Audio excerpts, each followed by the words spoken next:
parang kung ikaw ngayon, buhay pa yung mga mahal mo sa buhay, mabuhay ka para sa kanila, magsipag ka para sa kanila, di ba? Ano ba naman yung mapupuyat ka? Ano ba naman yung marereject ka? Di ba? Hindi ka mamamatay dyan eh. What doesn't kill you makes you stronger. Pero yung, di ba, yung mababay mo yung time and yung maaabutan mo na, alam mo yun, magagawa mo yung mga bagay na pangarap mong gawin para sa mga mahal mo sa buhay. It is something that this business can do. Akala nila yung negosyong to, pera-pera lang. Hindi to pera-pera lang. Napakalalim po ng negosyong to. You know why I stick in this industry for more than a decade now is because of mga ganito. Nakita ko kasi yung meaning ng ginagawa natin na to. Nakita ko yung kaya niyang magawa sa buhay ng ibang tao. Kaya ako po, right now, tears of joy din po yan. Hindi ko na napigilan. A rare moment din po talaga to na makikita niyo ako umiyak. Pero talagang nag-uumapaw po talaga ako ngayon sa feeling. Ayan, nailabas ko na. Sa wakas nailabas ko talaga yung mga excitement. Naghalo-halo din kasi para din talagang bipolar yung nararamdaman ko. Yung excitement ko para sa buong grupo natin. Right now, I'm so fired up really. Kasi ganun akong klaseng tao eh. Pag meron akong nararanasan na masarap, hindi talaga ako napakalagay hanggat hindi ko siya napaparanas din sa ibang tao. Lalo na sa mga tao na kasama ko. Kaya talagang yung sinabi ko na upgrade natin ang system natin. Talagang itong bahay na to magiging gamit na gamit po talaga to. At dito sa bahay na to manggagaling ang napakarami pang mga house and lot na itatayo ng community natin because of the system na pagtutulungan natin.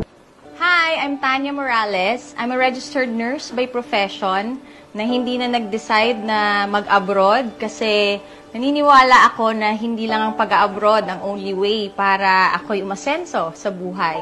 And aside from that, I also came from a broken family. Kaya alam na alam ko yung pakiramdam ng isang anak na lumalaki ka na hindi mo kasama yung mga magulang mo. And so, I decided na seryosohin itong nakita kong opportunity na kung saan pwede kong kitain yung income ko abroad as a nurse habang kasama ko yung family ko.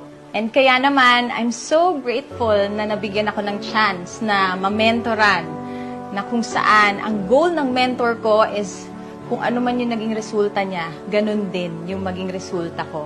Kaya naman sinunod ko lang siya and after a few years, eto na din yung mga naging resulta ko.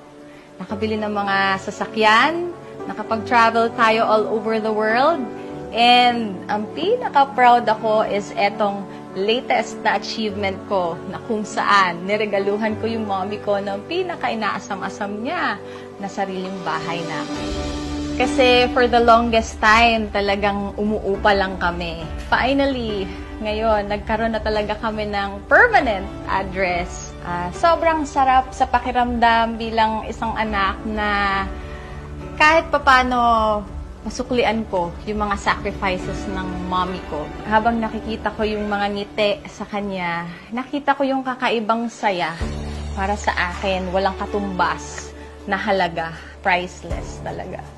Tanya, I am very thankful and it's a privilege talaga kasi ikaw yung nagkumpleto sa family natin.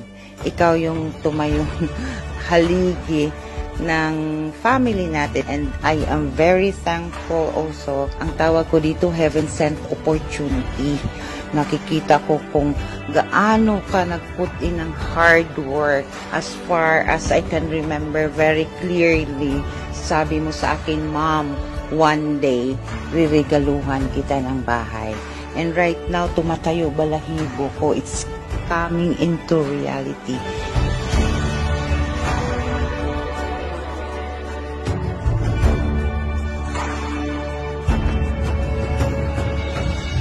Because I believe that true wealth is not measured by how much money we make, but by how many moments we create with our loved ones.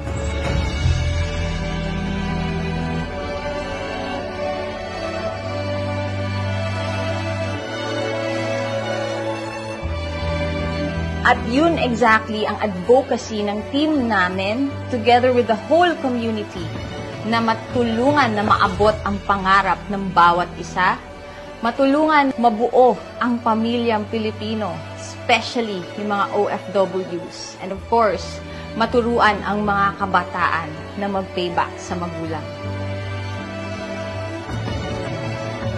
And I am so excited for you to become part of our growing family of dreamers.